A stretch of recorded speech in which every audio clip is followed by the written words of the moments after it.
नमस्कार दोस्तों, मेता शर्मा। आज मेरे हाथ में है डॉक्टर मोनिका शर्मा की बुक दरवाज़ा खोलो बाबा। वैसे अभी आपको ये उल्टी दिख रही होगी क्योंकि मैं इसे आपको सेल्फी मोड से दिखा रही हूँ। और मैंने किताब पढ़ी है, बहुत ही अच्छी है। इसमें हम पहली बार पुरुष मन की पीड़ा, संघर्ष और उसकी तमाम संवेदनाओं को पढ़ेंगे। और मैं इसमें से जो मेरे मनपसंद कुछ पाठ हैं उनको आपको सुनाना चाहूँगी। अभी मैं पढ़ने जा रही हूँ दरवाज़ा खोलो बाबा के चैप्टर 14 पिता की दस्तक, पेज नंबर 40 की ये कविता पिता की दस्तक। ये मेरे मन के बहुत करीब महसूस है। मुझे ऐसा महसूस हो रहा है कि जैसे मैं अपने पिता को याद कर रही हूँ। कुछ उनकी स्मृतियाँ ही इस पाठ से मुझे एहसास करा रही हैं। पढ़ती हूँ। दरवाजे पर पिता की दस्तक, सिक्की मूंगफली की महक, घर के भीतर पहुँचने की आहट, विश्वास की गंध और उनके सीने से लिपट जाने का सुख, सुकून की सुवासपन, प्राणवायु सा सांसों में उतरा सदा।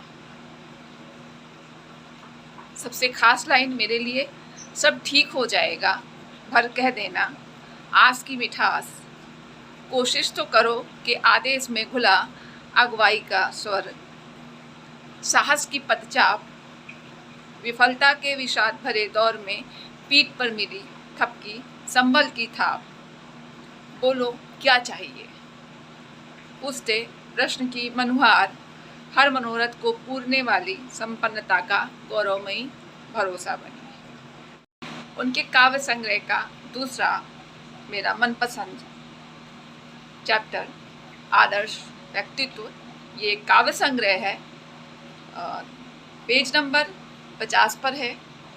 पिता हर बेटी की आत्मा के आंगन में बसता एक आदर्श व्यक्तित्व। तब से जब नहीं होता ज्ञान स्त्री और पुरुष के बीच के अंतर का भी, ना ही होती ये समझ कोई प्रतिमान गढ़ लेने की। जैसा कि हम सबको पता ही है, खासकर लड़कियां अपने पिता को आदर्श मानती हैं और जब उनकी शादी होती है तो वो पति के व्यक्तित्व में भी पिता की छवि को ढूंढने की कोशिश करती है।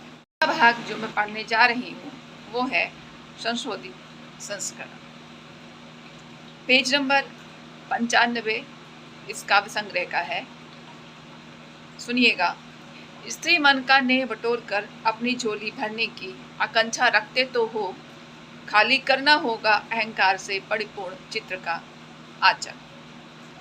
हठ हेठी दिखाने वाले बाबा, आन और अना के नाम पे जीवन छीनते भाई, मन की बनती बिगड़ती ज्यामिति के आड़ी रेखी टेढ़ी रेखाओं वाले कठिन गणितीय प्रश्नों को सुलझाते समय मौन धरे, दूर बहुत दूर खड़े रहते जीवन साथी और उम्र भरी ठहरी रही माँओं को समय के साथ ढलते बदलते देख, प्रश्नवाचक दृष्टि से ताकते बेटों के हिस्से नहीं आता माँ, पत्नी, बहन, बिटिया का सहज स्नेहमयी जुड़ाव। कितना सही बात लिखा है डॉक्टर मोनिका शर्मा ने। ज़्यादातर पुरुष व्यक्तित्व अपनी संवेदना भावना को अपनी बहन, बेटी या माँ से नहीं जाहिर करना चाहते, उन्हें नहीं दिखाना चाहते। वो अपने एक कठोर व्यक्तित्व के रूप में सामने आते हैं जिसकी खुद उन्हें भरपाई भी करनी होती है। जहाँ उन्हें कभी कुछ भावनाओं की, सहयोग की, भावनात्मक सहयोग की ज़रूरत होती है, वहाँ पर उन्हें अपनी बहन बेटियों से उपेक्षा ही मिलती है, क्योंकि उनका मानना होता है कि पुरुष रूपी उनके भाई, पिता या पति शायद ऐसी कोई भावना रखते ही नहीं है। दोस्तों, मैंने पूरी किताब पढ़ ली है जो बहुत ही अच्छी है। आप सभी को ये किताब खरीदनी चाहिए, दरवाज़ा खोलो बाबा, और इसको पढ़कर पुरुष मन की अभिव्यक्ति को समझना चाहिए। और मुझे लगता है कि इस तरह की और किताबों को भी लिखने की ज़रूरत है।